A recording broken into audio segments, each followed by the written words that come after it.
പറയാൻ പോണത് ഒരു കുഴപ്പമാണ്. എൻ്റെ അടുത്ത് വരുന്ന ആളുകളുണ്ടല്ലോ, ഒന്ന് കുമ്പിട്ടിട്ട് വന്നാൽ അങ്ങോട്ട് കയറിയാൽ മതി. Hi, good morning. ഇന്നത്തെ മോർണിംഗ് വൈബും അതെ. ഇനിയിപ്പോൾ ആളെ പറഞ്ഞ് ഞാൻ പരിചയപ്പെടുത്തുന്നില്ല, അതെ ഇത് തന്നെയാണ്.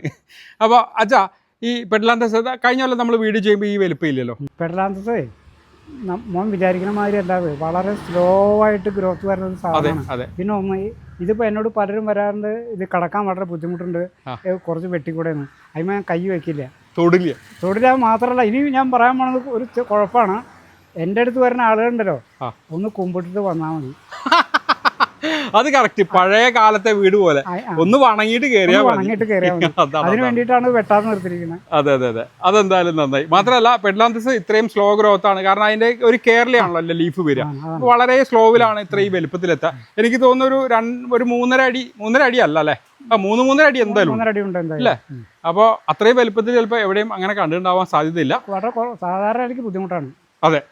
അപ്പോൾ ഇതാണ് ഈ ചെടീനെ കുറിച്ചുള്ള വിശേഷം. അപ്പോൾ ഇതിൻ്റെ ഡീറ്റെയിൽ ഒക്കെ ആയിട്ടുള്ള വീഡിയോ നമ്മൾ നേരത്തെ പറഞ്ഞ പോലെ നമ്മുടെ ചാനലിലുണ്ട്. ഇതിൻ്റെ റിലേറ്റഡ് വീഡിയോയിൽ പിൻ ചെയ്ത് വെക്കാം. അപ്പോൾ എല്ലാവർക്കും നല്ലൊരു ദിവസം ആശംസിക്കുന്നു. Bye from green heaven.